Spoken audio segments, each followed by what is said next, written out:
I'm here in an Uber with my driver, George. And you know, millions of people take rideshare every day to get to restaurants, the gym, even appointments.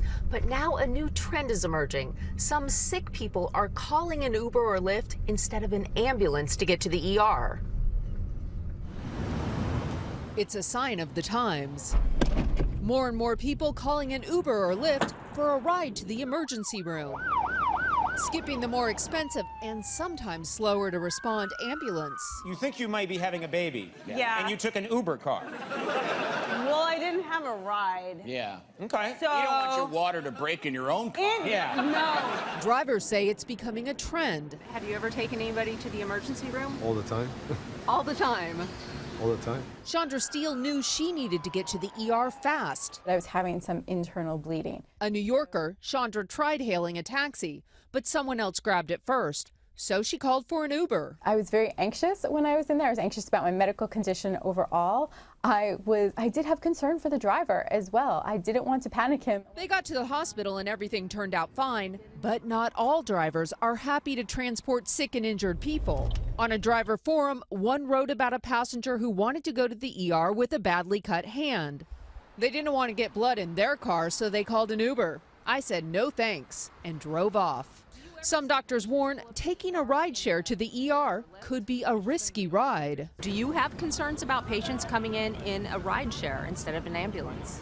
Well, this is not a medical transport vehicle, so if a person is having a life-threatening emergency, there's no better way to get that care than from a paramedic. In a statement to NBC, Uber writes, Uber is not a substitute for law enforcement or medical professionals. In the event of a medical emergency, we encourage people to call 911.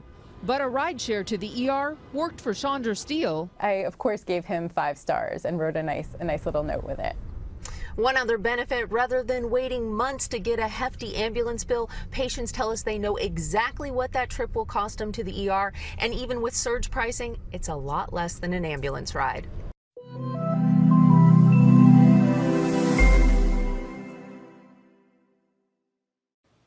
Well, new tonight, a local organization has teamed up with Lyft to offer free rides to its Medicaid patients.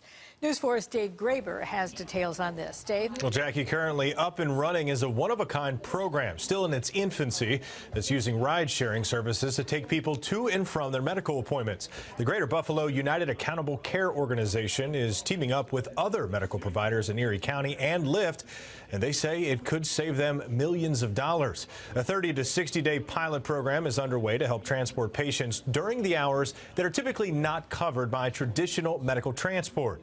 The idea is to cut in half for their patients the nearly $2 million spent every quarter on emergency room visits, and especially those using ambulances.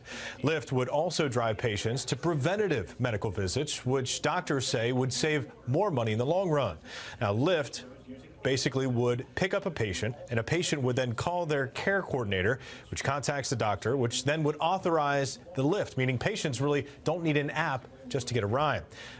GBACO is actually financing this pilot program themselves, and they say that it will still save them millions of dollars in the end. Also, Senator Tim Kennedy, who helped to create this partnership, said this is a perfect example of why the state needed ride sharing. Avoiding the ER by way of ambulances. It's sort of managing patients in the right place at the right time with the right people, and I think that's what this model will do. We recognized that there was going to be new opportunities, not just what we saw as a new and trendy way to move around the community with ride-sharing services, but that it would open up business opportunities and, quite frankly, healthcare opportunities in this case. Now, the program is expected to be reevaluated after about 2 months and currently serves more than 10,000 patients in GBACO. Dr. Vasquez estimates about 30% of those patients will be able to use Lyft to get them to and from their appointments, all at no cost. Reporting live in the newsroom, Dave Graber, News 4 at 6.